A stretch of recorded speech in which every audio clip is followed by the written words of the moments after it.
They say time heals all wounds, but I've lived long enough to know that's a lie. Some wounds don't heal. They scar. They fester. They sink into your bones and wait there, like a splinter you can't dig out. Claire Peterson went missing in 1991. I was 17, fresh out of high school, working afternoons at McKinley's Feed and Supply and dreaming of getting the hell out of this town. Claire was the golden girl, sweet, smart, always reading, always smiling like she knew a secret she'd never tell you. Everyone liked her, especially me. She vanished on a Friday evening. It was summer, hot enough to melt the paint off your car. She'd just gotten off her shift at the diner and never made it home. They found her purse in the alley behind Bixby's Hardware. That was it. No body, no note, no signs of a struggle. Just gone. Our town never recovered from it. The search was massive. Dogs, helicopters, state police. Her parents were on the news every day, her face on flyers stapled to telephone poles until the weather peeled them away like dead skin. Eventually, people moved on. You always do. You have to. I didn't. My name's Ray Furlong, and I'm the sheriff of this town now, just like my old man was. I never planned on becoming him, but life has a funny way of pulling you in directions you swore you'd never go. 3 weeks ago, a man walked into my office, middle-aged, clean shirt, hands shaking like leaves in the wind. Said his name was Earl Bodine, never heard of him before. Said he had information about Claire Peterson. Real information, he said. Not a theory, not a memory. I know what happened to her, because I was there. I laughed at first. You get a lot of crackpots in this line of work. People hungry for attention, or guilt-ridden nobodies who need to believe they were part of something bigger. I was halfway through asking if he needed water, when he reached into his coat and pulled out something wrapped in yellowing tissue paper. It was a necklace, a cheap silver locket with a tiny daisy etched on the front. I hadn't seen that necklace in over 30 years, but I'd recognize it anywhere, because Claire was wearing it the night she disappeared. I stared at that locket for a long time. It was worn down now, dulled and scratched by time, but the daisy was still there, like it had been carved yesterday. I remembered her fiddling with it while we sat behind the bleachers after school. Said her grandma gave it to her.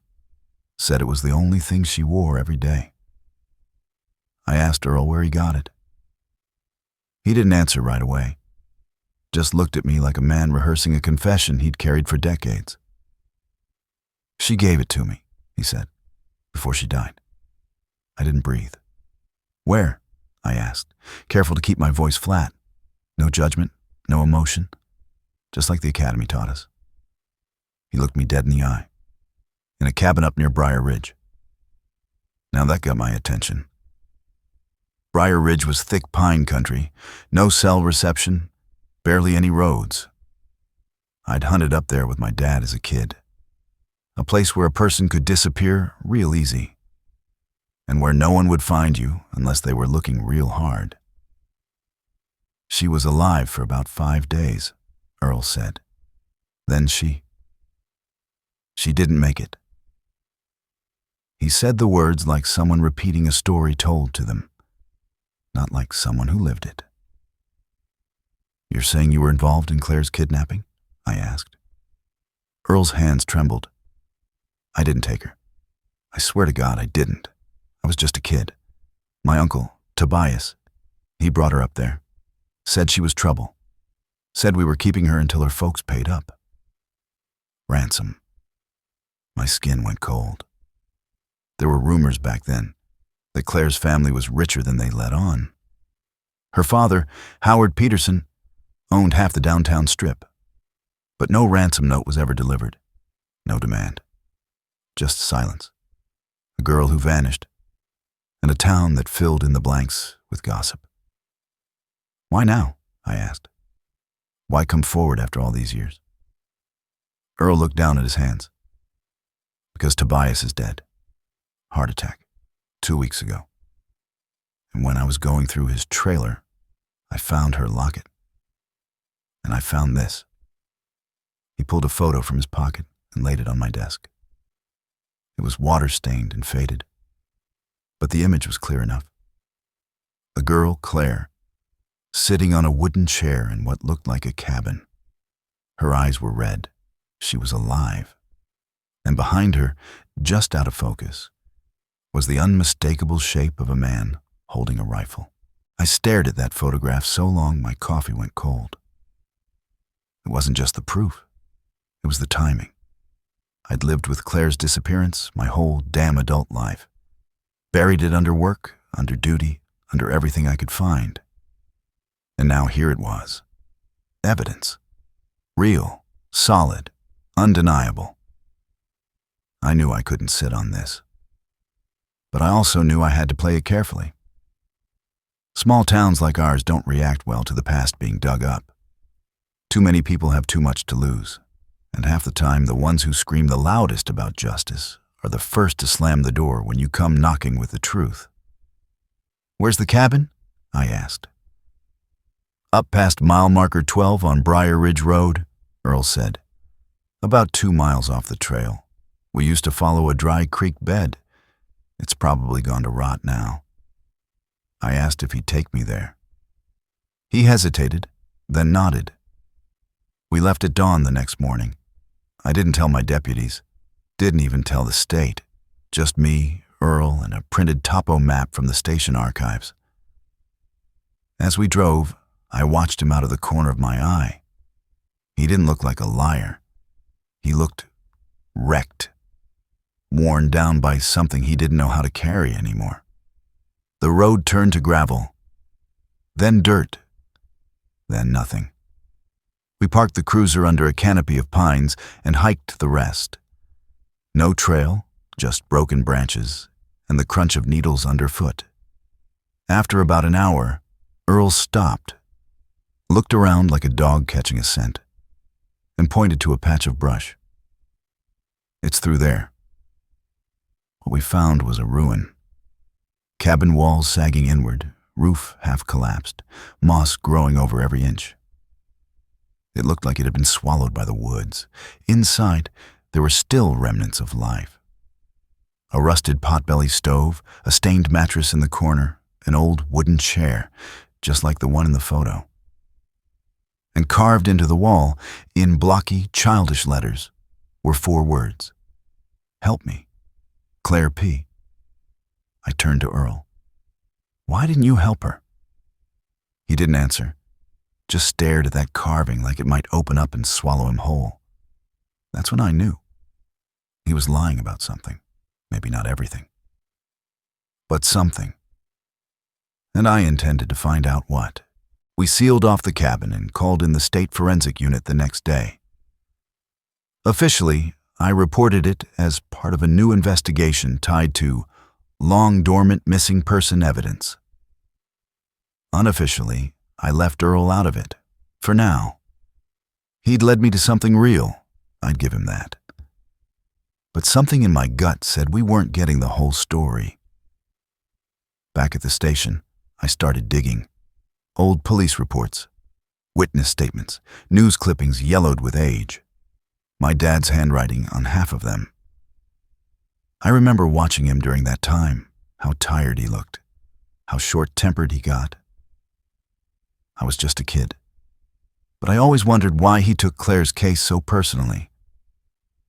Now I was beginning to understand. Everyone in town had something to lose, if the truth ever came out. The Petersons weren't just store owners. They were landlords, political donors. Claire's father sat on the school board, the zoning board. Hell, he practically wrote the damn town charter. And then there was Tobias Bodine, Earl's uncle. No official record on him, not in this state. No tax ID, no property ownership. Just a few incident reports from the 80s. Bar fights, suspected bootlegging, one mention in a domestic call. All dropped, all erased like someone swept them under the rug. I called an old contact in the state archives. She owed me a favor. 2 days later, she sent me a box. Inside, a stack of internal memos from from 1991. Several were stamped unauthorized access, including one with my dad's signature. It was a request to terminate the Claire Peterson search operation early, citing lack of evidence and community strain. Community strain. That's how you spell cover-up in sheriff speak. I kept reading. There were whispers about the Peterson family's reluctance to cooperate, about withheld phone records, a private investigator hired and then abruptly fired by Claire's uncle. An anonymous letter sent to the sheriff's office with only 4 words. Check the Ridge cabin. No one ever did. Or if they did, they made sure it wasn't on record. My father had been many things, but a coward wasn't one of them. So either he didn't believe the tip, or someone made sure he couldn't act on it. The more I looked into it, the more I saw the same names popping up in all the wrong places. One of them was Mayor Vernon Lyle, still mayor after all these years, slick as an oil rag and just as dirty. Back in 1991, he'd been deputy mayor and close friends with Howard Peterson. The kind of friendship where favors were exchanged under tables and things quietly went away. I remembered Vernon speaking at the town vigil for Claire, getting choked up at the mic, saying he'd personally ensure every stone was turned. Turns out he was the one hiding the stones. I paid him a visit. His office still smelled like varnish and lemon cleaner, same oversized flag behind his desk like it was trying to guilt you into obedience. He gave me that smile he always gave the cameras. Sheriff Furlong, he said, rising from his chair. To what do I owe the honor? I didn't shake his hand. I want to know what you remember about Tobias Bodine, I said. The smile didn't drop. It froze. Now there's a name I haven't heard in years. I bet. You remember him well? I remember he was trouble. Drank too much, had a temper. And he left town, far as I knew. Heard he'd gone south somewhere. Dead now, isn't he? I nodded slowly. Yeah. Died 2 weeks ago. Massive heart attack. But before he passed, someone found something in his cabin. Something that used to belong to Claire Peterson. That made the smile finally crack. Vernon sat back down. Ray, let sleeping dogs lie. There it was. Not even dressed up in fancy talk, just out in the open. A threat disguised as fatherly advice. Is that what you told my father? I asked. He blinked. What? He got an anonymous tip back in 1991 about a ridge cabin. Same one we just found. You think he buried it himself? Or did someone help him decide it wasn't worth the trouble? Vernon leaned forward now, voice low. You want to play hero? Fine. But you start pulling threads on this. Don't be surprised when the whole town unravels. Claire's case, what happened back then, it wasn't simple. And if you're smart, you'll stop looking before you find something you can't unsee. I didn't answer. Because I had already found something. In Earl Bodine's confession, he'd said they held Claire for 5 days. But I'd gone back and looked at the newspaper reports. And the local library still had the microfilm reels. One headline from July 1991 read, Peterson family receives threatening letter. No mention of ransom. No follow-up. Just a blurb buried on page 6. The article was dated 9 days after Claire went missing. And suddenly, I had a new theory. Claire hadn't died in that cabin. At least, not right away. I couldn't shake the timeline. If Claire went missing on July 3rd and the Petersons got that threatening letter on the 12th, then she was still alive 9 days later. That meant Earl had either lied about how long she lived, or someone else took her after the cabin. I called him back into my office. He looked rough, sweat on his brow, nervous ticks in his fingers, like a man unraveling thread by thread. "You told me Claire died after 5 days," I said. "She did," he said quickly. I tossed the newspaper article in front of him. He read the headline. His face paled. "Why didn't you mention the letter?" I asked. "I didn't know about it." "Bull. You just said your uncle was asking for ransom. Someone sent that letter." Earl fumbled for words, but I didn't let him speak. "You're not telling me the truth, Earl. Did she die in that cabin? Or did your uncle sell her off to someone else?" He looked like I'd hit him in the chest. "No," he whispered. "No, it wasn't like that." "Then tell me what it was." He hesitated. Then finally, quietly, "There was a man. Came up on the 4th day, wore a hat, dark coat, drove a Lincoln. Tobias called him the friend, said he was there to clean things up." "What does that mean, Earl?" Earl shook his head, eyes glassy. "I don't know. I swear I don't. I went to the creek to fish. When I came back, Claire was gone, and so was the man." "And Tobias?" "He told me not to ask questions." I believed that part. But I also believed Earl had asked some questions and didn't like the answers. "I think she was moved," I said. "I think Tobias handed her off. Maybe to someone with more power, maybe someone connected to the Petersons. And I think whoever wrote that letter had no intention of letting her go." Earl slumped in the chair. "Then she might have been alive. For days. Maybe longer." He looked sick. "I just wanted to forget," he muttered. "Yeah?" I stood up. "Well, I didn't. And I won't." I drove out to the Peterson house that evening. The place hadn't changed much. Still the white shutters, the trimmed hedges, the American flag on the porch. It looked like a picture-perfect family home. But I wasn't there for pleasantries. Howard Peterson was in his 80s now. Thinner, slower, but the same steel in his eyes. He greeted me with a handshake he didn't mean and a forced smile that cracked on his lips. "I know why you're here," he said, before I even sat down. "Oh, yeah?" I asked. He didn't answer. Instead, he reached into the drawer of a hall table and pulled out a thick manila envelope. "I knew this day would come," he said. Inside was a stack of documents. Copies of letters, handwritten notes, old photos. One photo stopped me cold. It was Claire, but not the photo from the cabin. This one was dated August 15th, 1991.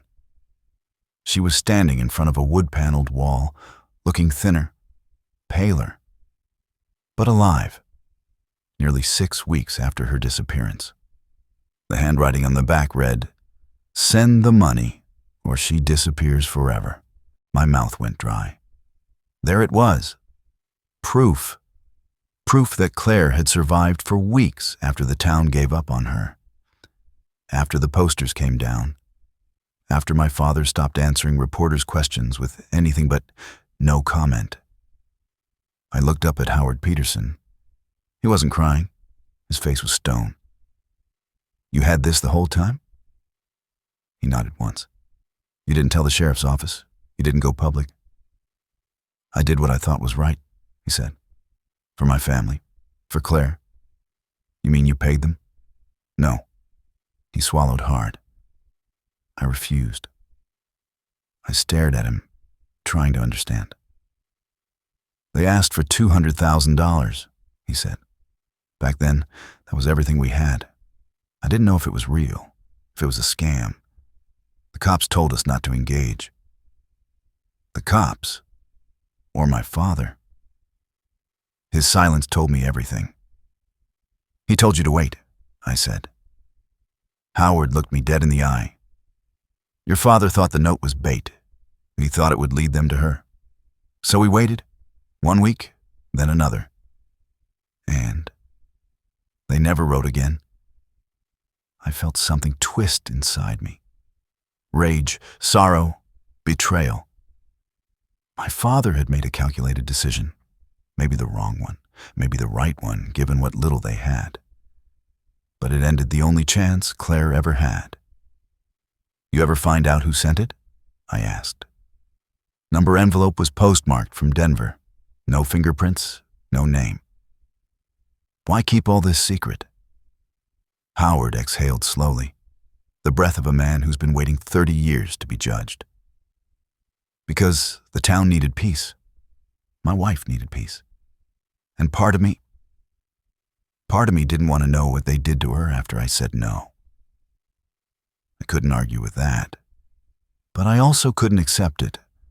I asked to take the documents. He agreed. Back at the station, I stayed all night going through them. One thing stood out, a name mentioned twice in handwritten notes between Claire's parents. DL. One note said, "Ask DL about Tobias's friend, might know more." I didn't recognize the initials, but Earl did. When I called him, he was quiet for a moment, then said, DL was a fixer, lived just outside town, ran guns, moved stolen cars, dangerous man. Real name was Daryl Lorne, still alive. Number shot in '93, drug deal gone bad. So both Tobias and his friend were dead. But before he died, Daryl Lorne was arrested on weapons charges. I checked the court records, and that's when I saw it. Witness number 4, Sheriff Leonard Furlong, my father. He'd testified in a sealed deposition against Daryl Lorne, which meant he knew who the man was. He knew there was a connection, and still, he told no one. That night, I opened my father's old gun safe. My mother had given me the combination after the funeral, said, maybe someday you'll want to know what kind of man he really was. Inside, there was the usual: revolver, discharge papers from Vietnam, a flask, and a file folder marked Claire P. I sat there for hours with that folder in my lap, afraid of what I'd find, afraid of what I wouldn't. Inside were 10 pages, handwritten by my father. Not reports, not official notes, a confession. It started like a letter. If you're reading this, I'm gone, and you've become sheriff. I'm sorry. He explained everything. How Tobias Bodine had been on the department's radar for years, suspected in bootlegging, illegal firearms, and possibly worse. How Tobias had connections with men who lived in the shadows. Men like Daryl Lorne, who moved people across state lines for the right price. And how, when Claire went missing, the evidence pointed towards something larger than a local abduction. He'd received that anonymous tip about the Ridge cabin. But before he could act, he got a phone call from Daryl himself. Daryl told him Claire was alive. He also told him if he came looking, she wouldn't be for long. He said she was collateral, my father wrote. That Howard Peterson had stepped on the wrong toes in a property deal. Someone powerful wanted to teach him a lesson. Not kill Claire, just take something precious. Scare him. Make him pay. My father wanted to move in anyway. But the Petersons were scared. And the state police wouldn't touch it. Too little evidence. Too many political ties. So he waited. He hoped for a second letter. A clue. A ransom demand he could trace. Instead, 6 weeks later, a call came from a burner line. She's gone, the voice said. Forget her. The next day, Tobias skipped town. 2 weeks later, Daryl Lorne was arrested. And my father, shattered, furious, helpless, testified against him in federal court under a sealed agreement, hoping to bring down the whole chain. It didn't work. Daryl took a plea. Never said a word about Claire. He was shot dead a year later. My father never spoke about it again, but he kept her file. And every year, on July 3rd, he drove up to Briar Ridge, parked near the trailhead, and sat in silence. For 30 years, I thought he was visiting old hunting grounds. Turns out, he was mourning. I stood alone at that cabin a week later. We held a quiet memorial for Claire. Just a few of us. Earl was there. So were the Petersons. The town didn't need to know the details. They just needed the closure. We placed a plaque by the creek, beneath the trees.